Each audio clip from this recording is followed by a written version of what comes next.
नमस्कार विद्यार्थी मित्रों, मैं रेखाबेन पटेल, सेठ JS सोनावाला हाई स्कूल में अहमदाबाद हिंदी विषय के अध्ययन के लिए आप सभी का हार्दिक स्वागत है। तो हम 10वीं कक्षा का 8वां पाठ सुधा मूर्ति के बारे में चर्चा कर रहे थे। भाग 1 में पाठ जहाँ से बाकी था वहाँ से आज हम फिर से आगे शुरू करते हैं। तो सुधा मूर्ति निश्चय करती है कि मैं स्त्री पुरुषों में जो असमानता है उसका जवाब कंपनी के प्रमुख से मांगूंगी। और उसने अपनी डायरी में आवश्यक सूचनाएं लिखी और हॉस्टल की ओर चल दी। अब हम पाठ आगे पढ़कर चर्चा करते हैं। तो उसने एक पोस्ट कार्ड लिया और JRD टाटा को संबोधित करते हुए लिखा, आपने भारत में लोहा, इस्पात, रासायनिक पदार्थ, कपड़ा, मशीनों के बड़े बड़े उद्योग लगाए हैं। भारतीय विज्ञान संस्थान की स्थापना में बढ़ चढ़कर अपना योगदान दिया है। सौभाग्य से मैं उसी संस्थान में पढ़ रही हूँ। मैं हैरान हूँ कि टेल्को जैसी कंपनी स्त्री पुरुष के बीच ऐसा भेदभाव कैसे कर सकती है। 10 ही दिन में कंपनी की ओर से उसे तार आया। कंपनी ने उसे तार भेजा। कंपनी के खर्चे पर पुणे शहर में साक्षात्कार के लिए उपस्थित हो। तो सुधा मूर्ति को टेल्को कंपनी ने साक्षात्कार के लिए मौखिक इंटरव्यू के लिए पुणे बुलाया। आवश्यक तैयारियों के साथ वह लड़की पुणे पहुंची। साक्षात्कार आरंभ हुआ। काफ़ी तकनीकी प्रश्न पूछे गए जिनके वह सही उत्तर देती गई। तभी एक बुजुर्ग सज्जन ने स्नेहमयी वाणी में कहा, तुम जानती हो कि हमने महिला उम्मीदवार आवेदन न भेजे क्यों लिखा था? क्योंकि यहाँ फैक्ट्री में मुख्य कार्यस्थल पर किसी महिला की नियुक्ति नहीं होती। तुम्हारे जैसी मेधावी लड़कियों को अनुसंधानशालाओं में जाकर कार्य करना चाहिए। तो साक्षात्कार के समय एक बुजुर्ग सज्जन ने सुधा मूर्ति से क्या कहा कि तुम जानती हो कि हमने महिला उम्मीदवार आवेदन न भेजे, ऐसा क्यों लिखा था? क्योंकि यहाँ पर फैक्ट्री में मुख्य कार्यस्थल पर किसी महिला की नियुक्ति नहीं होती। तुम्हारी जैसी मेधावी का अर्थ होगा विद्यार्थी मित्रों बुद्धिशाली। मेधावी लड़कियों को तो अनुसंधानशालाओं में, अनुसंधान का अर्थ होगा खोज, अनुसंधानशालाओं में जाकर कार्य करना चाहिए। तो सुधा मूर्ति कहती है लेकिन हमें कहीं से तो शुरुआत करनी होगी, नहीं तो कभी भी कोई महिला आपकी फैक्ट्री में कार्य नहीं कर पाएगी। उसने दृढ़ता से कहा। सुधा मूर्ति कहती है कि हमें कहीं से तो शुरुआत करनी होगी, नहीं तो कोई भी महिला आपकी फैक्ट्री में कार्य नहीं कर पाएगी। वह दृढ़ता से कहती है। एक लंबे साक्षात्कार के बाद अंत में उस वृद्ध सज्जन ने मुस्कुराते हुए कहा, ठीक है, यह शुरुआत तुमसे ही की जाती है बधाई।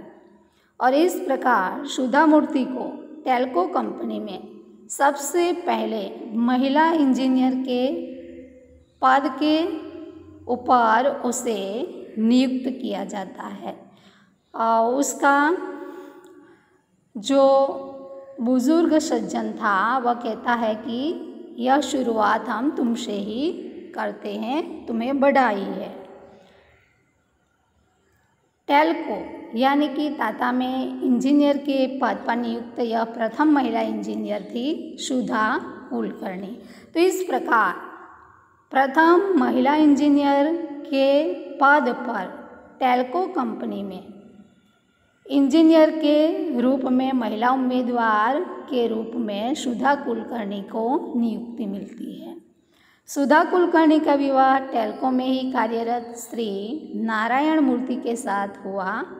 8 वर्ष तक टेल्को को अपनी सेवाएं देने के बाद सन 1982 में उन्होंने अपने पद से त्यागपत्र दे दिया और बेंगलुरु में अपने पति श्री नारायण मूर्ति के साथ इन्फोसिस कंपनी खोली।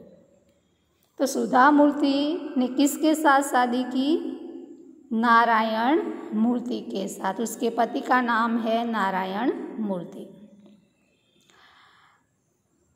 उन्होंने 8 वर्ष तक टेल्को कंपनी में अपनी सेवाएं दी और 1982 में उन्होंने अपने पद से त्यागपत्र दे दिया।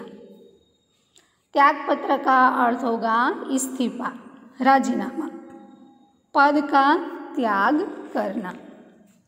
और उन्होंने अपने पति के साथ बेंगलुरु में इन्फोसिस कंपनी खोली। दोनों की मेहनत और लगन से इन्फोसिस ने दिन दूनी रात चौगुनी उन्नति की। यहाँ पर कहावत है दिन दूनी रात चौगुनी, जिसका अर्थ होगा विद्यार्थी मित्रों बहुत तेजी से। तो उनकी मेहनत और लगन से इन्फोसिस कंपनी ने दिन दूनी रात चौगुनी उन्नति की। सुधा मूर्ति 1996 में इन्फोसिस फाउंडेशन की चेयरपर्सन बनी। इस फाउंडेशन के माध्यम से वे सामाजिक विकास के अनेक कार्य कर रही थी। उन्होंने कर्नाटक राज्य में सभी सरकारी स्कूलों में एक नए कंप्यूटर कंप्यूटर और लाइब्रेरी की योजना बनाई और उसे कार्य रूप दिया। तो 1996 में सुधा मूर्ति इन्फोसिस फाउंडेशन की चेयरपर्सन बनी और इस फाउंडेशन के माध्यम से वे सामाजिक विकास के अनेक कार्य कर रही थी। उन्होंने क्या किया कि कर्नाटक राज्य की सभी सरकारी स्कूलों में एक कंप्यूटर और लाइब्रेरी की योजना बनाई। सुधा मूर्ति ने स्वयं को अपूर्ण रूप से समाज सुधार के लिए समर्पित कर दिया। बेल्लारी, बीजापुर, हुबली आदि के अस्पतालों को उच्च तकनीकी चिकित्सा उपकरण उपलब्ध करवाए। उपकरण का अर्थ होगा विद्यार्थी मित्रों साधन और चिकित्सा का अर्थ होगा उपचार। तो सुधा मूर्ति ने अब समाज सुधार का कार्य शुरू किया। वह समाज सुधार के लिए पूर्ण रूप से समर्पित हो गई और बेल्लारी, बीजापुर, हुबली आदि के अस्पतालों को उच्च तकनीकी चिकित्सा उपकरण उपलब्ध करवाए। कांची में कैंसर अस्पताल, औरंगाबाद, बेल्लारी, गुलबर्ग, पुट्टुमंडई, बेंगलुरु आदि में चिकित्सा सहाय तथा उस्मानाबाद जिला उड़ीसा के कालाहांडी और आंध्र प्रदेश के सूखा पीड़ित क्षेत्र में राहत कार्य करवाए। सुधा मूर्ति पूर्ण रूप से समाज सुधार में समर्पित हो गई। उन्होंने सूखा पीड़ित यानी अकाल जिसे कहते हैं, तो अकाल में आंध्र प्रदेश, कालाहांडी, उड़ीसा, उस्मानाबाद जिले आदि में राहत कार्य करवाए। उनके अथक प्रयास से कर्नाटक के 800 से अधिक गांवों में कंप्यूटर शिक्षा पर 1 करोड़ रुपया लगाया गया और 3000 से अधिक पुस्तकालय खोले गए। सुधा मूर्ति के अथक प्रयत्न से कर्नाटक के 800 से अधिक गांवों में कंप्यूटर शिक्षा पर 1 करोड़ रुपया लगाया गया और 3000 से अधिक पुस्तकालय खोले गए। उन्होंने गरीब बच्चों को सहायता दी, स्कूलों की इमारतों का निर्माण करवाया, अधिकतम अंक लाने वाले बच्चों को छात्रवृत्ति दी और गांवों में लगभग 300 कंप्यूटर वितरित किए। तो सुधा मूर्ति ने पढ़ाई में अधिक अंक लाने वाले बच्चों को छात्रवृत्ति, शिष्यवृत्ति, स्कॉलरशिप दी और गांवों में 300 से अधिक कंप्यूटर वितरित किए, बांटे।